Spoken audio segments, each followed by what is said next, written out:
7월 11일 성경 읽기 시간입니다. 우리 오늘은 전도서 5장에서 8장, 전도서 5장에서 8장에 있는 말씀을 읽겠습니다. 5장. 하나님의 집에 예배하러 들어갈 때에 발걸음을 조심하여라. 형식적으로 예배 드리는 어리석은 자보다 말씀을 듣기 위해 조용히 나아가는 자가 더 낫다. 어리석은 자들은 악을 해가면서도 알지 못한다. 하나님 앞에서 함부로 입을 놀리지 마라. 조급한 생각으로 무엇을 말하지 마라. 하나님은 하늘에 계시고 너는 땅에 있으니 너는 말이 적게 하여라. 걱정이 많으면 꿈자리가 사납고 말이 많으면 어리석은 소리를 한다. 하나님께 약속했거든 신속히 이행하여라. 하나님은 어리석은 자들을 기뻐하지 않으시니 너는 약속을 지켜라.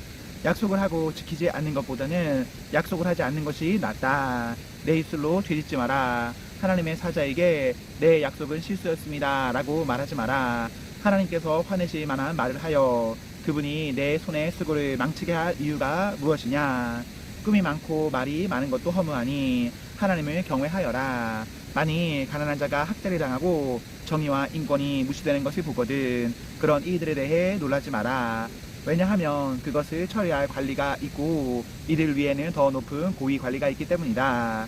땅의 산물은 모두를 위한 것이다. 왕도 들판에서 나는 곡식을 먹는다. 돈을 사랑하는 사람 치고 돈에 만족하는 이가 없고 재물을 사랑하는 사람 치고 자기 수입에 만족하는 이가 없다.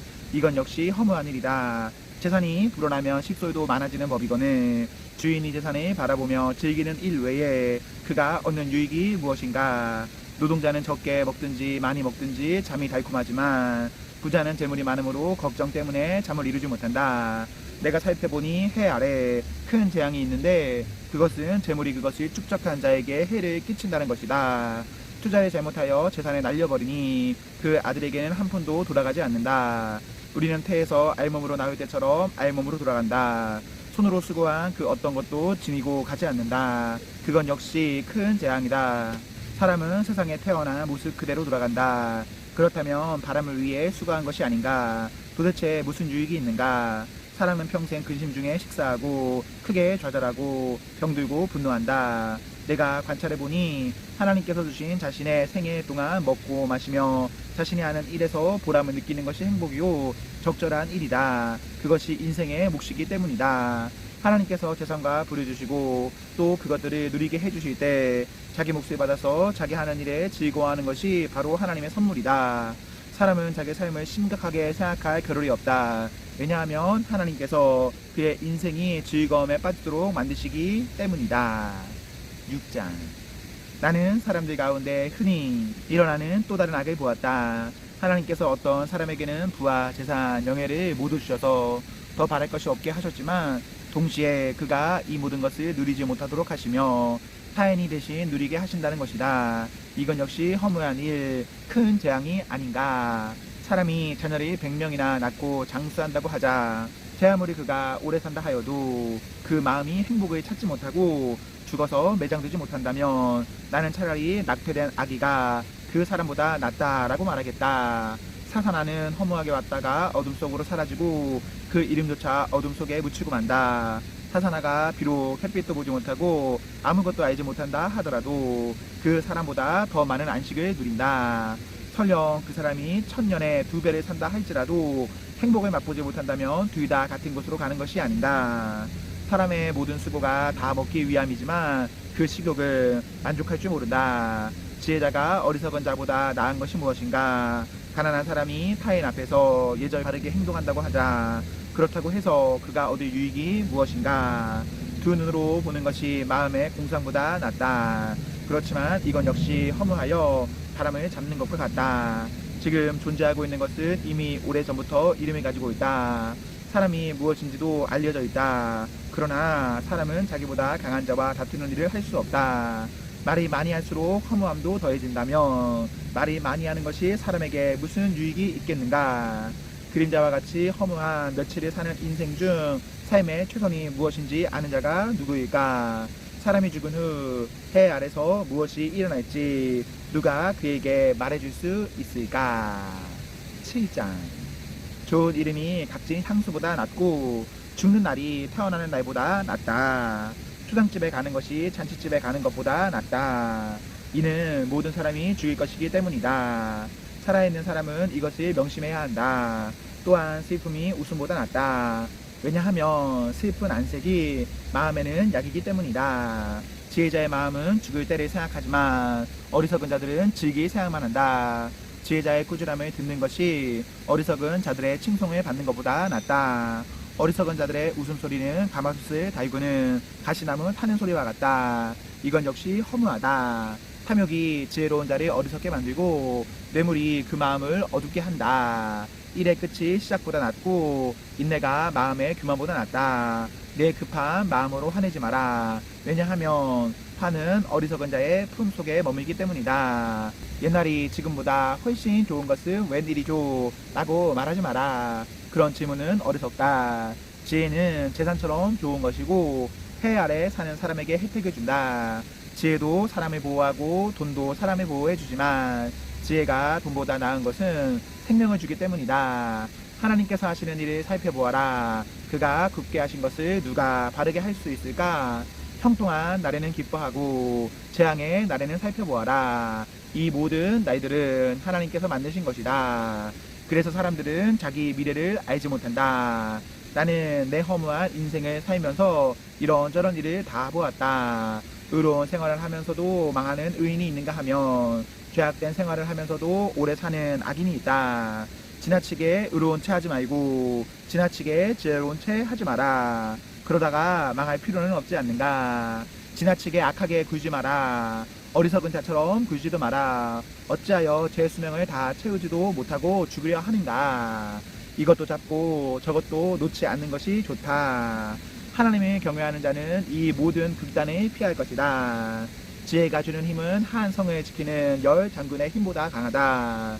제 아무리 의롭다 해도 죄짓지 않는 사람은 세상에 없다. 누가 뭐라 하건 모두 알려고 하지 마라.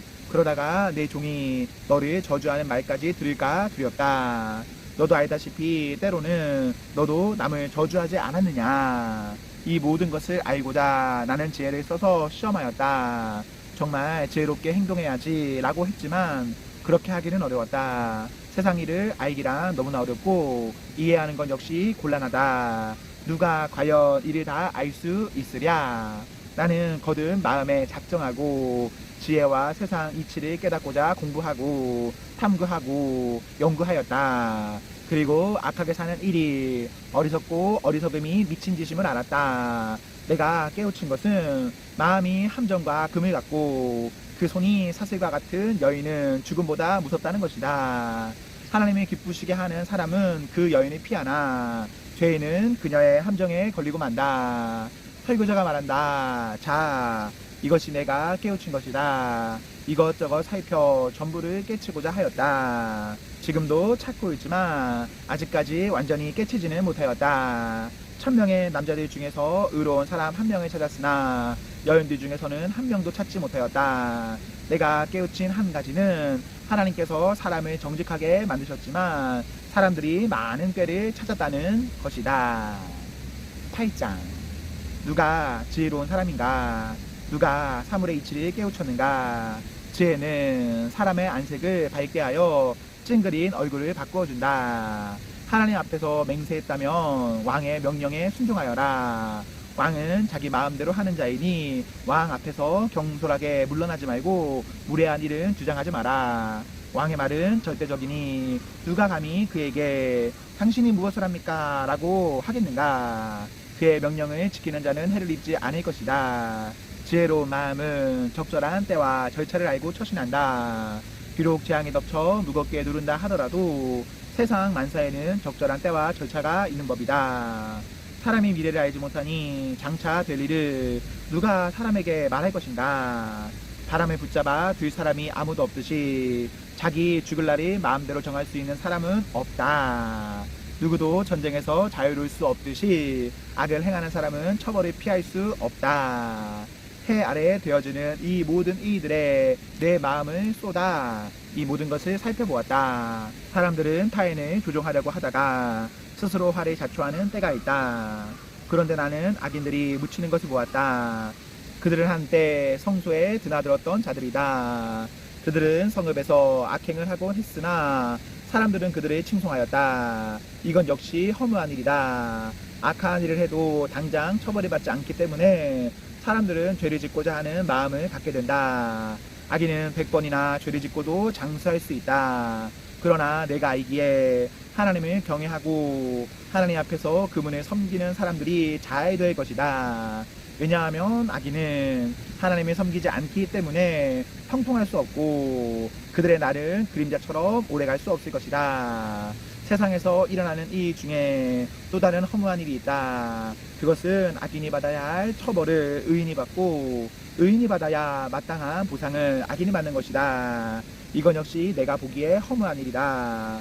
이러므로 나는 삶을 즐기라고 권하고 싶다. 왜냐하면 해 아래서 먹고 마시고 만족하는 것보다 더 나은 것이 없기 때문이며 하나님께서 그에게 주신 전 생애 동안 기쁨이 있을 것이기 때문이다. 내가 지혜를 얻고 사람들의 수고를 알고자 작정했을 때 나는 밤낮 잠을 이루지 못하였다. 나는 하나님께서 하시는 모든 일을 살펴보았다. 그러나 그 누구도 해 아래서 되어지는 것을 다 깨달을 수는 없다. 사람이 제 아무리 깨우치려고 노력해도 그 의미를 발견하는 것은 어렵다. 혹 지혜로운 사람이 자신을 안다고 말할지 모르지만 사실 안다고 할 수 없다. 아멘, 아멘. 네, 우리 오늘 말씀을 모두 읽었습니다. 우리 오늘 하루도 하나님과 하나 앞에서 행복하십시오. 성령 충만하십시오. 안녕.